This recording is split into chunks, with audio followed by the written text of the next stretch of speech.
ಓಂ ಸದ್ಗುರುನಾಥ ಶರಣಂ ಜಯ ಜಯ. ಓಂ ಸಚ್ಚಿದಾನಂದ ಶರಣಂ ಜಯ ಜಯ. ಎಲ್ಲರಿಗೂ ನನ್ನ ನಮಸ್ಕಾರಗಳು. ಜ್ಞಾನೇಶ್ವರಿ ಗೀತಾಮೃತ. ಈಗ ಕೃಷ್ಣ ಪರಮಾತ್ಮನು ಅರ್ಜುನನಿಗೆ ಜ್ಞಾನ ಬೋಧನೆಯನ್ನು ಮಾಡ್ತಾ ಇದ್ದಾನೆ. ಈ ನಿಷ್ಕಾಮ ಕರ್ಮ ಮತ್ತು ಸಕಾಮ ಕರ್ಮಗಳ ಸರಿಯಾಗಿ ಅರ್ಥ ಮಾಡ್ಕೊಳ್ಳೋದಕ್ಕೆ ಯಾರಿಂದಲೂ ಸಾಧ್ಯ ಆಗ್ತಾ ಇಲ್ಲ. ಇದರಿಂದಾಗಿ ಏನು ಮಾಡ್ತಾರೆ, ಸಕಾಮ ಕರ್ಮವನ್ನೇ ಮಾಡಿ ನಿಷ್ಕಾಮ ಕರ್ಮ ಅಂತ ಹೆಸರು ಕೊಟ್ಕೊಂಡು ಸಕಾಮ ಕರ್ಮವನ್ನೇ ಮಾಡ್ತಾ ಇದ್ದಾರೆ ಎಲ್ಲ. ಇದರಿಂದ ಏನಾಗ್ತಾ ಇದ್ದಾರೆ, ಕರ್ಮಫಲ ಅನುಭವಿಸ್ಬೇಕಲ್ಲ, ಅದಕ್ಕೆ ಕರ್ಮದಿಂದ ಬಂಧಿತರಾಗ್ತಾ ಇದ್ದಾರೆ ಅಂತ ಇಲ್ಲಿ ಕೃಷ್ಣ ಹೇಳ್ತಾ ಇದ್ದ. ಮತ್ತು ಅವ್ರಿಗೆ ನಿನಗೆ ಈಗ ಸಕಾಮ ಕರ್ಮ ಮತ್ತು ನಿಷ್ಕಾಮ ಕರ್ಮ ಎರಡನ್ನೂ ನಾನೀಗ ತಿಳಿಸ್ಕೊಡ್ತೀನಿ ಅರ್ಜುನ ಅಂತ ಹೇಳ್ಬಿಟ್ಟು ಕೃಷ್ಣ ಸಕಾಮ ಕರ್ಮ ಮತ್ತು ನಿಷ್ಕಾಮ ಕರ್ಮಗಳನ್ನು ತಿಳಿಸ್ಕೊಡ್ತಾನೆ. ಪ್ರಾಣಿಗಳು ಸಂಚಯ ಮಾಡಿದ ಕರ್ಮಗಳಿಗೆ ಅನುಸಾರವಾಗಿಯೇ ಜಗತ್ ಸೃಷ್ಟಿಯಾಗಿರುವುದು. ಏನು ಹೇಳ್ತಾ ಇದ್ದಾನೆ ಇಲ್ಲಿ, ಪ್ರಾಣಿಗಳು ಸಂಚಯ ಮಾಡಿದ ಕರ್ಮಗಳಿಗೆ ಅನುಸಾರವಾಗಿಯೇ ಜಗತ್ ಸೃಷ್ಟಿಯಾಗಿರುವುದು. ಇಲ್ಲಿ ಕೃಷ್ಣನಂಥ ಮಹಾಜ್ಞಾನಿ ಗುರು ಬಹಳ ಸ್ಪಷ್ಟವಾಗಿ ಹೇಳ್ತಾ ಇದ್ದಾನೆ, ಪ್ರಾಣಿಗಳು ಸಂಚಯ ಮಾಡಿದ ಕರ್ಮಗಳಿಗೆ ಅನುಸಾರವಾಗಿಯೇ ಜಗತ್ ಸೃಷ್ಟಿಯಾಗಿರುವುದು. ಏನು ಹಾಗಾದರೆ ಎಲ್ಲ ಪ್ರಾಣಿಗಳು ಸೇರಿ ಒಂದೇ ರೀತಿಯ ಕರ್ಮವನ್ನು ಮಾಡಿದ್ವಾ? ಎಲ್ಲ ಪ್ರಾಣಿಗಳು ಸೇರಿ ಒಂದೇ ರೀತಿಯ ಕರ್ಮ ಫಲವನ್ನು ಸಂಚಯ ಮಾಡ್ಕೊಂಡಿದ್ವಾ, ಕೂಡಿಟ್ಕೊಂಡಿದ್ವಾ? ಆ ರೀತಿಗೆ ಅನುಸಾರವಾಗಿಯೇ ಜಗತ್ ಸೃಷ್ಟಿಯಾಗಿದೆಯಲ್ಲ ಅಂತ ಅಂದರೆ ಇಲ್ಲಿ ತಾತ್ವಿಕ ದೃಷ್ಟಿಯಿಂದ ನೋಡಬೇಕು. ಏನಂದರೆ, ಈಗ ಯಾರು ಏನನ್ನ ಸಂಕಲ್ಪ ಮಾಡ್ಕೊಳ್ತಾರೋ ಆ ಸಂಕಲ್ಪ ಬೀಜ ಏನಾಗುತ್ತೆ ಅಂದರೆ, ಒಬ್ಬೊಬ್ಬರು ಒಂದೊಂದು ರೀತಿಯಲ್ಲಿ ಸಂಕಲ್ಪವನ್ನು ಮಾಡ್ಕೊಳ್ತಾರೆ. ಅವರ ಸಂಕಲ್ಪಗಳಿಗೆ ಅನುಸಾರವಾಗಿ ಅವ್ರಿಗೆ ಮುಂದಿನ ಜನ್ಮಗಳು ಸಿದ್ಧವಾಗುತ್ತೆ. ಆ ಜನ್ಮಗಳಿಗೆ ಅನುಸಾರವಾಗಿ ಆ ಕೆಲಸ ನಡಿಬೇಕಲ್ಲ, ಆ ಕೆಲಸಕ್ಕೆ ಅನುಸಾರವಾಗಿ ಅವ್ರಿಗೆ ಜಗತ್ತು ಸೃಷ್ಟಿಯಾಗುತ್ತೆ. ಯಾವ ರೀತಿಯಲ್ಲಿ ಸೃಷ್ಟಿಯಾಗುತ್ತೆ ಅಂದರೆ, ಈಗ ನಾನೇನು ಮಾಡ್ತೀನಿ ಅಂದರೆ, ಯಾವುದೋ ಒಂದು ಘಟನೆಯನ್ನು, ಯಾವುದೋ ಒಂದು ವಸ್ತುವನ್ನು, ಯಾವುದೋ ಒಂದು ವಿಚಾರವನ್ನು ಸಂಕಲ್ಪ ಮಾಡ್ಕೊಳ್ತೀನಿ. ಆ ಸಂಕಲ್ಪವನ್ನು ಮಾಡ್ಕೊಂಡಾಗ ಸಂಕಲ್ಪ ಹೇಗೆ ಈಡೇರಬೇಕೋ ಅದಕ್ಕೆ ತಕ್ಕಂತೆ ಜಗತ್ ಸೃಷ್ಟಿಯಾಗುತ್ತೆ ನನಗೆ. ಇದೇ ರೀತಿಯಲ್ಲಿ ಎಲ್ಲ ಜೀವರಾಶಿಗಳು ಕೂಡ, ಪ್ರತಿಯೊಬ್ಬರು ಕೂಡ ಅವರವರ ಸಂಕಲ್ಪಾನುಸಾರವಾಗಿ ಅವ್ರಿಗೆ ಜಗತ್ತು ಕಾಣ್ತಾ ಇರ್ತದೆ ಹೊರತು ನನಗೆ ಕಂಡಂತೆ ಜಗತ್ತು ಇನ್ನೊಬ್ರಿಗೆ ಕಾಣ್ತಾ ಇರೋದಿಲ್ಲ. ಒಬ್ರಿಗೆ ಜಗತ್ತು ಸುಖಮಯವಾಗಿ ಕಂಡ್ರೆ ಒಬ್ರಿಗೆ ಜಗತ್ತು ದುಃಖಮಯವಾಗಿ ಕಾಣ್ತಾ ಇರ್ತದೆ. ಪಂಚಭೂತಗಳಿಂದ ಆಗಿರ್ತಕ್ಕಂಥ ಈ ಜಗತ್ತು, ಪಂಚಭೂತಗಳಿಂದ ಆಗಿರ್ತಕ್ಕಂಥ ಈ ಸೃಷ್ಟಿ ಒಳಗೆ ಈ ಶರೀರವು ಪಂಚಭೂತಗಳಿಂದ ಆಗಿರ್ತದೆ, ಎಲ್ಲವೂ ಆಗಿರ್ತದೆ. ಆದರೆ ಮನಸ್ಸಿನ ಭಾವನೆಗೆ ಅನುಸಾರವಾಗಿ ಅವ್ರ ಮೇಲೆ ಪರಿಣಾಮವನ್ನು ಬೀರ್ತಾ ಇರ್ತದೆ ಈ ಜಗತ್ತು. ಇಲ್ಲ ಅದನ್ನು ಹೇಳ್ತಾ ಇದ್ದಾನೆ ಕೃಷ್ಣ, ಅವರವರು ಸಂಚಯ ಮಾಡಿದ ಕರ್ಮಗಳ ಅನುಸಾರವಾಗಿ ಜಗ ಸೃಷ್ಟಿಯಾಗಿರುವುದು. ಒಬ್ಬನಿಗೆ ಸುಖ ಕೊಟ್ಟರೆ ಒಬ್ಬರಿಗೆ ದುಃಖಕರವಾಗಿದೆ. ಒಬ್ಬೊಬ್ಬರು ಒಂದೊಂದು ಥರದಲ್ಲಿ ಸುಖ ದುಃಖಗಳನ್ನ ಈ ಜಗತ್ತಿನಲ್ಲಿ ಒಂದೊಂದು ರೀತಿಯ ಭಾವನೆಗಳಿಗೆ ಒಳಗಾಗಿರ್ತಾರೆ, ಒಂದೊಂದು ರೀತಿಯಲ್ಲಿ ಅನುಭವಿಸ್ತಾ ಇರ್ತಾರೆ. ಈ ಜಗತ್ತಿನ ಒಂದು ಇರುವಿಕೆಯಲ್ಲಿ ಅವರು ಅನುಭವಗಳನ್ನ ಒಂದೊಂದು ರೀತಿಯಲ್ಲಿ ಒಬ್ಬೊಬ್ಬರು ಒಂದೊಂದು ಅನುಭವವನ್ನು ಪಡಿತಾ ಇರ್ತಾರೆ. ಅದರಿಂದ ಹೇಳ್ತಾ ಇರೋದಿಲ್ಲಿ, ಯಾರೇನು ಕರ್ಮವನ್ನು ಸಂಚಯ ಮಾಡಿ ಇಟ್ಕೊಂಡಿದ್ರೋ ಅದಂತೆ ಜಗತ್ತು ಸೃಷ್ಟಿಯಾಗಿದೆ ಅಂತ. ಇದನ್ನು ತಾತ್ವಿಕ ದೃಷ್ಟಿಯಿಂದ ಸರಿಯಾಗಿ ಆಲೋಚನೆ ಮಾಡಿದಾಗ ಹೌದು ಅಂತ ನಮಗೆ ಗೊತ್ತಾಗುತ್ತೆ. ಮೇಲ್ನೋಟಕ್ಕೆ ಇದು ಏನೇನೂ ಅರ್ಥ ಆಗೋದಿಲ್ಲ ಇದು. ಅದರಿಂದ ಸರಿಯಾಗಿ ತಿಳ್ಕೋಬೇಕು. ಇದರ ಸಹಜ ಸ್ವರೂಪವನ್ನು ಸುಲಭ ರೀತಿಯಿಂದ ತಿಳಿದು ಅನುಷ್ಠಿಸಬೇಕು. ಇದರ ಸಹಜ ಸ್ವರೂಪವನ್ನು ಸುಲಭ ರೀತಿಯಿಂದ ತಿಳ್ಕೊಂಡು ಅದನ್ನು ಅನುಷ್ಠಾನ ಮಾಡಬೇಕು. ವೇದಶಾಸ್ತ್ರಗಳಲ್ಲಿ ವರ್ಣಾಶ್ರಮಗಳಿಗೆ ಅನುಸಾರವಾಗಿ ವಿಧಿಸಿರುವ ಕರ್ಮಗಳು ಯಾವುವು, ಅವುಗಳ ಉಪಯೋಗ ಏನೆಂಬುದನ್ನು ತಿಳಿದುಕೊಳ್ಳಬೇಕು. ಈ ರೀತಿ ತಿಳಿದುಕೊಂಡರೂ ಭ್ರಾಂತಿಯಲ್ಲಿ ಮುಳುಗಲಾರರು. ಈ ರೀತಿ ತಿಳ್ಕೊಂಡವ್ರು ಯಾರು ಭ್ರಾಂತಿಯಲ್ಲಿ ಮುಳುಗೋದಿಲ್ಲ. ಯಾಕಂದರೆ ಈಗ ನಮ್ಮ ಸ್ವಭಾವಗಳಿಗೆ ಅನುಸಾರವಾಗಿ ನಾವು ಲೋಕದಲ್ಲಿ ಅನೇಕ ಕರ್ಮಗಳಿದ್ದಾವೆ. ನಮ್ಮ ಸ್ವಭಾವಕ್ಕೆ ಅನುಗುಣವಾಗಿ ಅವುಗಳಲ್ಲಿ ನಾವು ಹೆಚ್ಚು ಅನುಭವಗಳನ್ನ ಪಡ್ಕೊಂಡು ಅದರಲ್ಲಿ ಹೆಚ್ಚು ತರಬೇತಿಯನ್ನು ಪಡೆದು ಆ ಕರ್ಮಗಳನ್ನು ಅನುಸರಿಸಿ ಮಾಡಿದ್ದೆ ಆದರೆ ನಾವು ಕರ್ಮದಲ್ಲಿ ಯಶಸ್ಸನ್ನು ಗಳಿಸ್ತೀವಿ. ಈ ರೀತಿಯಲ್ಲಿ ತಿಳ್ಕೊಂಡು ನಾವು ಮಾಡುವಾಗ ನಮಗೆ ಭ್ರಾಂತಿಗೆ ಒಳಗಾಗೋದಿಲ್ಲ ನಾವು. ಹೌದಲ್ವಾ? ವಾಸ್ತವವಾಗಿ ವಿಮರ್ಶಿಸಿದರೆ ಈ ಜಗತ್ತು ಕರ್ಮದಿಂದಲೇ ವ್ಯಾಪ್ತವಾಗಿರುವುದರಿಂದ ಕರ್ಮವನ್ನು ಬಿಟ್ಟು ಈ ಜಗತ್ತಿನಲ್ಲಿ ಬೇರೆ ಏನೂ ಇಲ್ಲ. ಯಾವುದಾದ್ರೂ ಒಂದು ಕರ್ಮದಲ್ಲಿ ಎಲ್ಲ ಪ್ರಾಣಿಗಳು ನಿರತವಾಗೇ ಇರ್ತವೆ.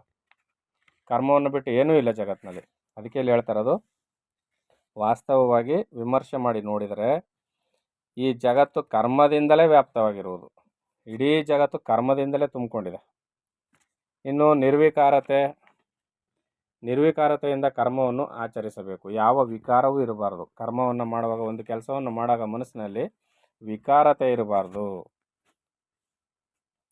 ಈಗ ನಿನಗೆ ಜ್ಞಾನದಿಂದ ಪರಮಪುರುಷನನ್ನು ಪ್ರಾಪ್ತಿ ಮಾಡಿಕೊಳ್ಳುವ ಉಪಾಯವನ್ನು ಹೇಳುವೆನು ಕೇಳು.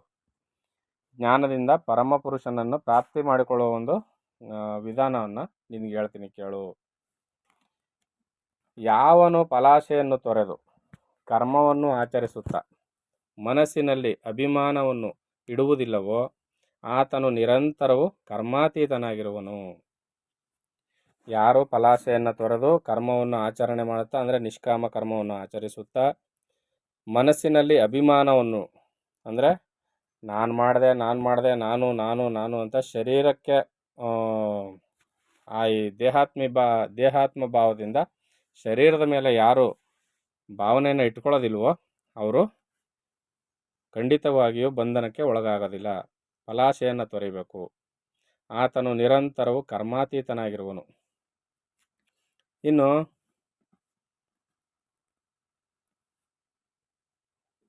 ಆತ್ಮಸ್ವರೂಪದ ಹೊರತು ಜಗತ್ತೆಲ್ಲವೂ ಶೂನ್ಯವಾಗಿರುವುದರಿಂದ ಆತನಲ್ಲಿ ನಿಷ್ಕಾಮತ್ವವು ಚೆನ್ನಾಗಿ ಪ್ರತಿಷ್ಠಿತವಾಗಿರುವುದು.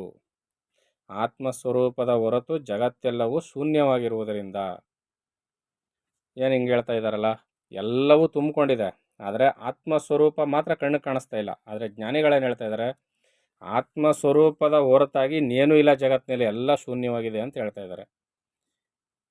ನೋಡಿ, ನಿಮ್ಮ ಮನಸ್ಸು ಎಲ್ಲಿವರೆಗೂ ಕೆಲಸ ಮಾಡ್ತಾ ಇರ್ತದೋ ಅಲ್ಲಿವರೆಗೂ ಆ ಸಂಕಲ್ಪಗಳ ಮಾಡದಂತೆ ವಸ್ತುಗಳ ಸೃಷ್ಟಿಯಾಗುತ್ತೆ ಮನಸ್ಸಿನಲ್ಲಿ. ಅದನ್ನು ಕಾರ್ಯರೂಪಕ್ಕೆ ತಂದಾಗ ಸಾಕಾರ ರೂಪವನ್ನು ಪಡೆದುಕೊಳ್ಳುತ್ತೆ. ಇದು ಜಗತ್ತು. ಹೌದು ತಾನೆ? ಮೊದಲು ಮನಸ್ಸಿನಲ್ಲಿ ಸಂಕಲ್ಪ ಆಗುತ್ತೆ.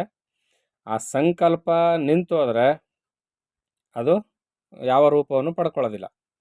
ಮೊದಲು ಸಂಕಲ್ಪ ಮಾಡುತ್ತೆ, ಸಂಕಲ್ಪದಿಂದ ಕ್ರಿಯಾಶಕ್ತಿ ಆಗುತ್ತೆ, ಕ್ರಿಯಾಶಕ್ತಿ ಬಂದು ಸಾಕಾರ ರೂಪನ ಪಡ್ಕೊಳ್ಳುತ್ತೆ.